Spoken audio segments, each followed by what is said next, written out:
Sharyl Attkisson. Welcome to Full Measure. Donald Trump is a presumptive Republican nominee, and to get there, he only spent a quarter of what his rival Democrats laid out.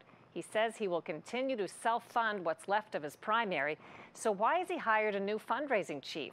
Today, we look at where the big campaign cash is coming from and which interests are pulling the strings. One trend stood out immediately. The biggest money of all in both Republican and Democrat politics comes from giant hedge fund billionaires.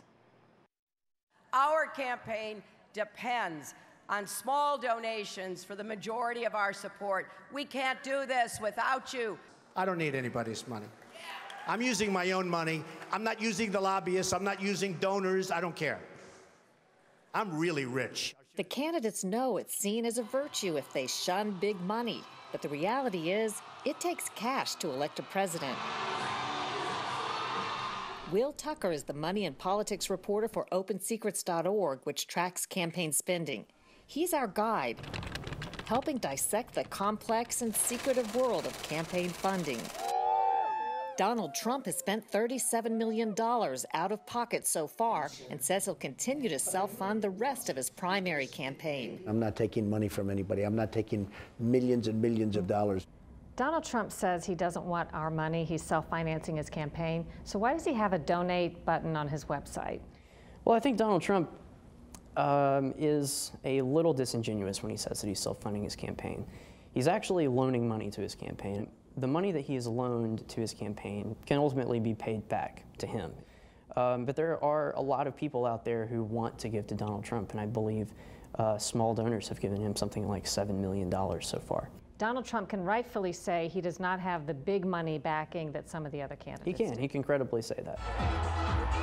For the general election, which starts after the party conventions in July, Trump will play the nominee's traditional role, helping the Republican Party raise funds to support congressional candidates and national goals. For that, he's hired Steven Mnuchin, CEO of Dune Capital Management. Mnuchin is hedge fund manager #1 in our campaign money story. Hedge funds invest pools of money from wealthy investors using high-risk strategies. Said to control $1 trillion, they're working to fend off greater federal regulations. Hillary Clinton has hedge fund managers in her own orbit, and compared to Trump, she's swimming in money. Please join the 950,000 supporters who already have contributed, most less than $100. Hillary Clinton brags a lot about her small donors, and maybe that's true when you're talking about direct campaign contributions, but it doesn't factor in her super PAC network, which is formidable. It is. Who are Hillary Clinton's biggest industries and individuals giving to her or her super PACs? So if you look at her campaign, which you'll see, is very traditional Democratic sources of campaign funds. Education as an industry, and lawyers and law firms, to be specific. But if you factor in the super PACs that are supporting her, securities and investment, what we consider to be Wall Street, jumps up the list, and it is her #1 donor industry. Super PACs are controversial because they can raise unlimited sums of money from corporations, unions, and people. He says we should punish women who have abortions. There has to be some form of punishment. A lot of their spending falls in the dirt department. And that we should ban Muslims from coming here at all. Total and complete shutdown. Paying for negative ads, social media attacks, and digging up dirt on opponents. Clinton's top donor is billionaire George Soros. He's hedge fund manager #2 in our report. He's given more than $7 million, most of it to a pro-Hillary super PAC. The group supporting Hillary Clinton is Priorities USA Action, and they take money from George Soros, from Haim Saban, and several other wealthy Democratic mega donors. Who's Haim Saban?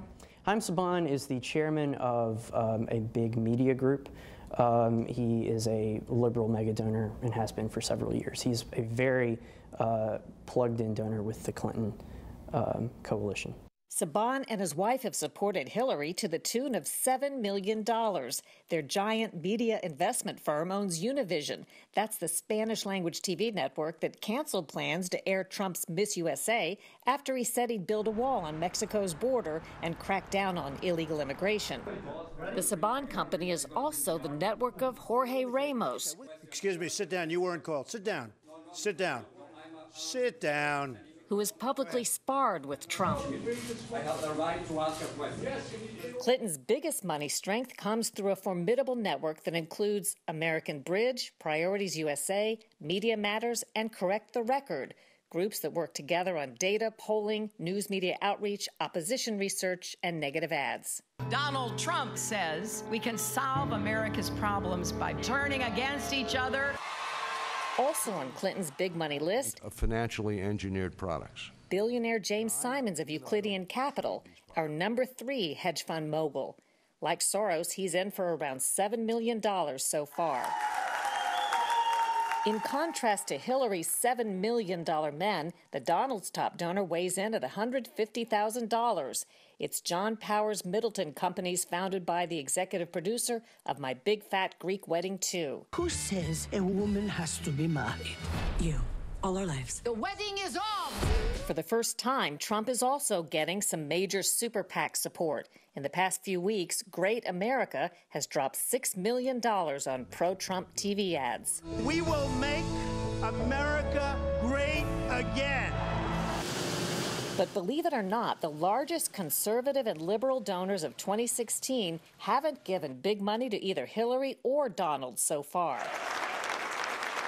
The #1 money man, bar none, has plunked down upwards of $14 million, most of it to Ted Cruz.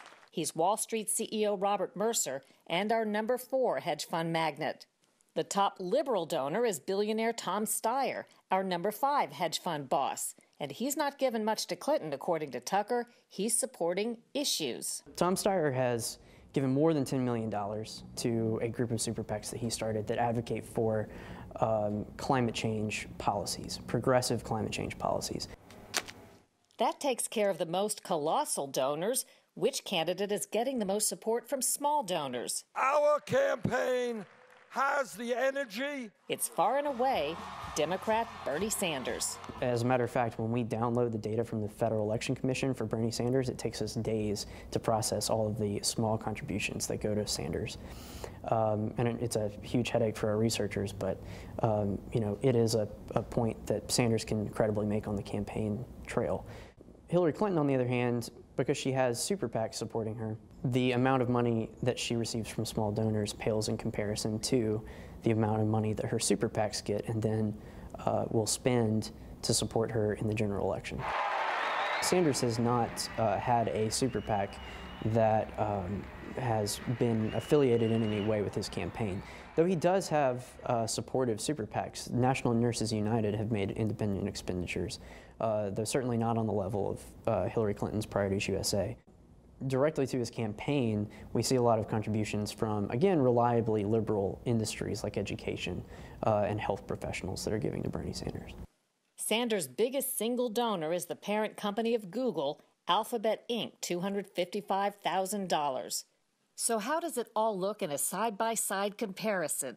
Including so-called outside money, Trump's biggest donor gave $150,000, and his top 20 quickly falls off to $5,000. Sanders' biggest donor gave $250,000. All of Clinton's top 20 donors break $1 million. For Trump and Sanders, their top industry is listed as retired people, a total of $756,000 for Trump and $4 million for Bernie. Clinton's top industry, Wall Street, tops $23 million. When it comes to the direct campaigns, Sanders has raised the most, over $182 million. Clinton is right behind him at $180 million, and Trump has raised less than a third of each of his current challengers, $48 million. Add in so-called outside money, including super PACs, Clinton takes the lead with a total that tops $256 million. Sanders hovers around $182 million, and Trump comes in just above $51 million. Would people be surprised to know what's really going on behind some of these campaigns? I think they would, and I think the data that we work with every day reflects kind of what people fear about the political system. It reflects that very few people have an outsized influence over the federal political system in the United States. Under the category of It's a Small World, Trump's national campaign fundraising manager, hedge fund manager Steven Mnuchin, once partnered up in a business venture with Clinton's biggest donor, hedge fund manager George Soros. Trump's campaign told me they think he'll be elected president with far less money than others have spent in recent times. We're watching every dime, said a spokesman. And coming up, taking the sex out of America. Male and female seem so passe. We ask, are we headed toward a genderless society?